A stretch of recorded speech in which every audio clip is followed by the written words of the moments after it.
Views and opinions expressed by Edwin are Edwin and Edwin's only, all right? Not of his sponsors, employers, baby mama, anybody he went to school with, anybody he owed money to. With that being said, enjoy the video. What is going on, everyone? Edwin Pagan here. Thanks for joining me on the Word on the Road podcast, your weekly technology care package. Now, if this is your first time listening to this podcast, welcome. All right, this is a podcast where we take 3 stories that I find on the internet or on the interwebs. I give you my analysis, I break them down, give you my thoughts, and then we send you on your way, hopefully more informed, or maybe smarter, dumber. Who knows? Who knows where this is going to take you? All right. Either way, there's just stories that I'm very passionate about, and that I find interesting, and I want to share with you guys. So, with that being said, before we dive into the stories, I want to thank everyone that's been listening to the podcast, and all the feedback that I've been getting. I really appreciate the feedback. I am trying to get good at this. I am an old man who's learning all this new technology. So, anyways, that being said, your comments and your feedback really does help me out a lot. I am doing this full time now, and so I just want to give you the best possible product. But that being said, before we jump into the stories, just a little bit about my week and how my midweek is going this Wednesday morning. Life is good, man. Life is great. I have been just studying. I have been taking a lot of courses on LinkedIn Learning. If you're not using LinkedIn Learning, man, you are sleeping on it, bro. If you have a LinkedIn Premium subscription, they give you access to like these e-learning courses. There's so much good stuff on there, because now that I'm doing like my own training and then I'm building videos, particularly like training courses, I'm trying to learn like how to be good at it and like the process of doing it. And LinkedIn definitely has some really good courses on how to do that. They had some courses on there on how to like kind of set up the technology that I use for this podcast. They have courses on that. And so there's just a lot of interesting stuff on there. And of course, there's free stuff on YouTube. But I've definitely been studying up on that a lot. And I have also been gaming a little bit. All right. Yeah. This old man is gaming. No, seriously, I have been experimenting with the idea of using like, what do you call it? Like YouTube streaming, like game streaming. And it's really interesting because like I was playing Roblox and like people were watching, and I was like playing 8-ball pool and people were watching. I'm like, people just watch me play video games. It's weird, but at the same time, I'm like, if I'm trying to get good at streaming and like making video, then it's all about repetition. So I'm like, if I can just disconnect by playing a video game, like disconnect from the whole computers and technology stuff and like get my mind off of it by playing video games, and I can stream at the same time, I'm killing 2 birds with 1 stone. So that being said, you might see me streaming a little more on YouTube, but don't think that I'm not working, okay? I'm just taking some time to practice. I don't know where I'm going with that. What else is going on, man? Other than that, man, like I said, just been focused on building my business, been focused on getting better at the videos, been focused on just putting out as much content as possible. And I moved the studio as well, so I had this original setup in my dining room, and then my fiance threatened with divorcing me if I didn't get rid of it and put it somewhere more convenient. So we put it in a different bedroom in the apartment. So I'm happy with the setup. I really am. So that being said, let's jump right into the stories, man. You know what I'm saying? Like, I got some really interesting stories to talk about today. I don't have any particular order. I find these stories, I save them, and then I get them ready for you. So with that being said, let's go ahead and just talk about the fine folks at SpaceX, because your boy Elon Musk is always up to something, and this time he is up to something strange. So no, that being said, this article is coming from the fine folks at fool.com, and of course the links to all these articles will be in the link description below on the YouTube video or in the bio of the podcast. All right. With that being said, SpaceX is readying for 2020 satellite broadband satellites, and Amazon is planning to compete with them. So I found it very interesting in this article that they talked about how they already have, like, SpaceX already has 175 satellites in space. 175 satellites in space. And, like, it's weird that I think space is small, like the Earth, but, like, bro, that's a lot of satellites. And then I find out that homie said, nah, hold my beer. I'm trying to put 12,000 satellites overall. And so the whole point of these satellites is to provide high-speed internet access in rural and urban areas, not just in our country, but all over the world. So kind of having like a network of low orbiting satellites that are able to basically provide internet access in places where internet access otherwise wouldn't be available. So for some reason I thought that Dish Network and DirecTV had satellite internet, but I think the way that this is actually going to function is it's kind of more of a bigger network, so it allows for faster data speeds.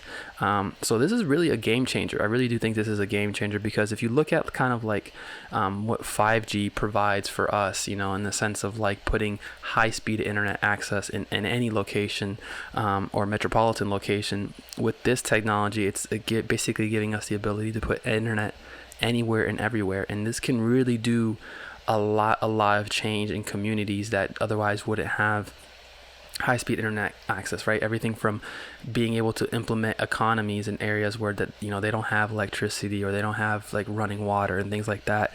Being able to put internet access there puts the ability to put commerce there, or put communication there.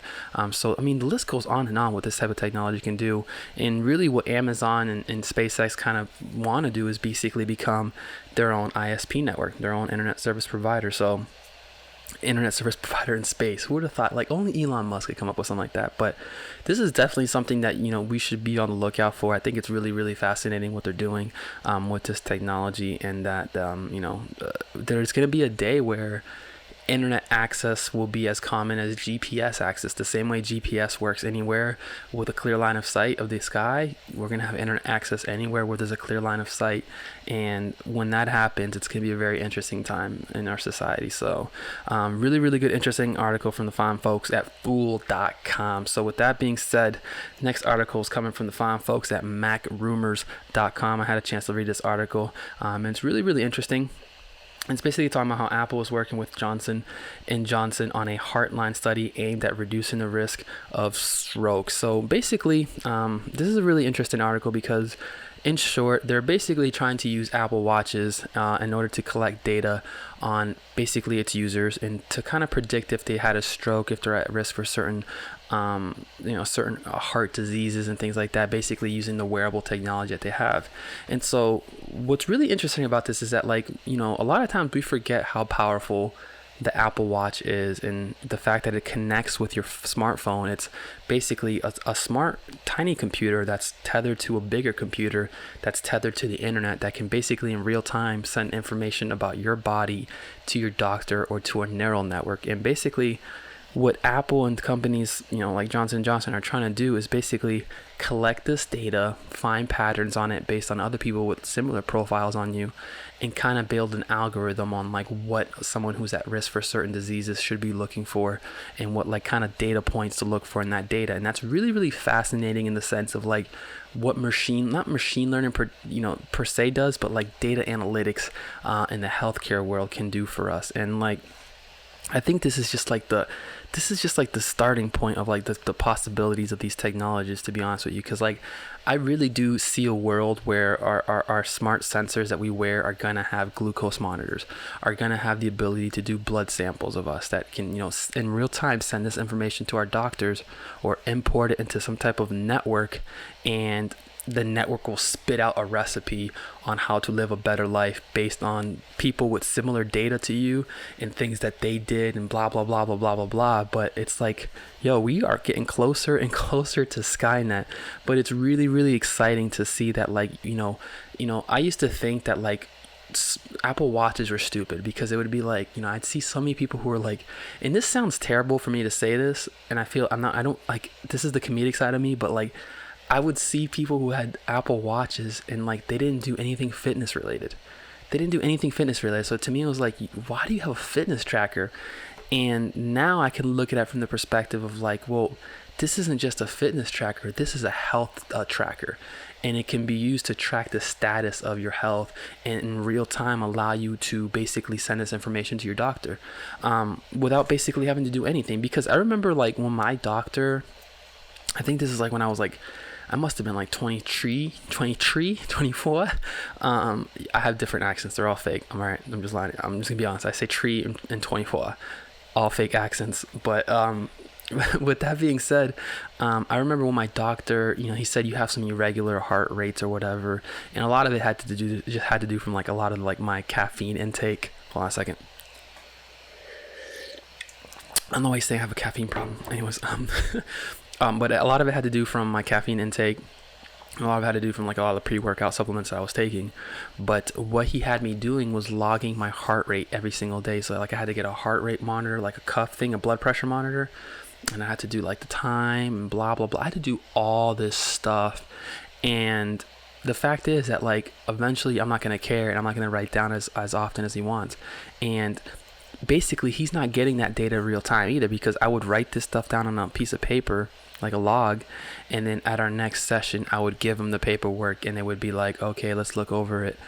Whereas with a smartwatch, the doctor is getting this information real time. And by doctor, it's not necessarily the doctor is looking at it. This data could just be being fed into a machine that's analyzing the data and then sending it to your doctor through an email or whatever. So I think that the more better we get at analyzing this data and finding like important information in it, the healthier and longer we're going to be living. So shout out to Apple for like not just making fitness trackers, but like, hey, listen, we have other uses for this device other than looking really, really cool with Apple smartwatch. So shout out to Apple on that one.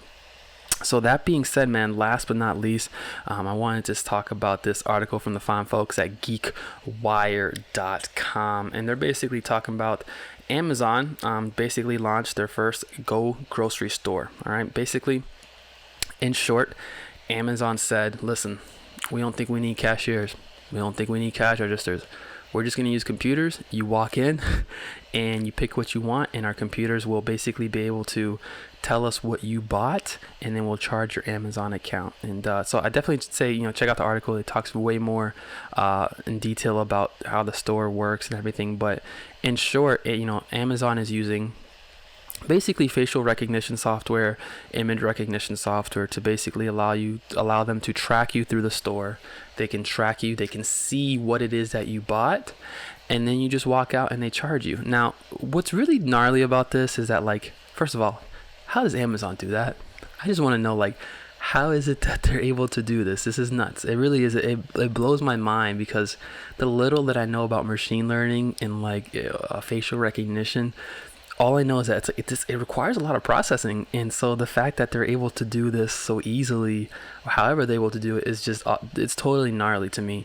But at the same time, I look at it from the standpoint of like, all right, how much more different is this than like what Walmart implements, which is like self-checkout, which is they have like one lady, at the little desk who like looks at all the registers, and then you just walk up to the register, you ring yourself out and you go. What's the difference between that and what Amazon's doing? And like, what's the overall cost? Like, what is it? Is it more expensive to? I'm only guessing that this system that that Amazon has is more expensive, but like, what's the payoff? You know what I'm saying? Like going with this versus going with self-checkout, because like a lot of people, they look at Amazon's idea and they pretty much say like, bro, you can just snatch and run, and that's terrible, snatch and run, and that's not necessarily the case. You know what I'm saying? Because they still do have employees at the store who are stocking the shelves, who are providing customer service throughout the store. But the only difference here is that they're basically, there's no cash registers, there's nobody to cash them out. So a part of me is like, you know what, this allows employees to, is it eliminating jobs? I don't know, right? Because like, is it that they're telling that cashier, hey, you can't work here? Or is it that cashier is now, allowed to work in a different department or being used somewhere else in the company? And I think that like a part of me like feels like, bro, being a cashier has got to be a weird, like a boring job. You just sit there all day, just beep, beep, beep, beep. It's just a manual process. And maybe this is a better step in creating happier companies where like, yeah, they don't pay as much, but employees are walking around, they're engaging with customers, they're getting on their feet, they're walking around, they're not seeing the same thing over and over again, versus what you see with like a cashier position. So I think that, like, I don't know, man, it's really cool. It really is to me. It's gnarly, but I also think that, like, there's people out there who are like, oh, I fear automation and this and that. It's like, embrace it. This is only going to make our lives easier. So, man, really good, interesting articles on this episode. Like I said, all these articles are attached to the link below. Let me see, like, what else when I close with? Man, that's it, man. So this has been the Word on the Road podcast. Again, your weekly technology care package. We do this every Monday, Wednesday, and Friday. So I will be seeing you guys on Friday. I know this episode was shorter than usual, but with that being said, please leave your comments and questions below. Tell me what you want to see on the show. Please subscribe. And again, your feedback means a lot. Thank you for watching. And until next time, this has been the Word on the Road podcast from Orlando, Florida. My name is Edwin. Y'all have been fun. Take care. Peace.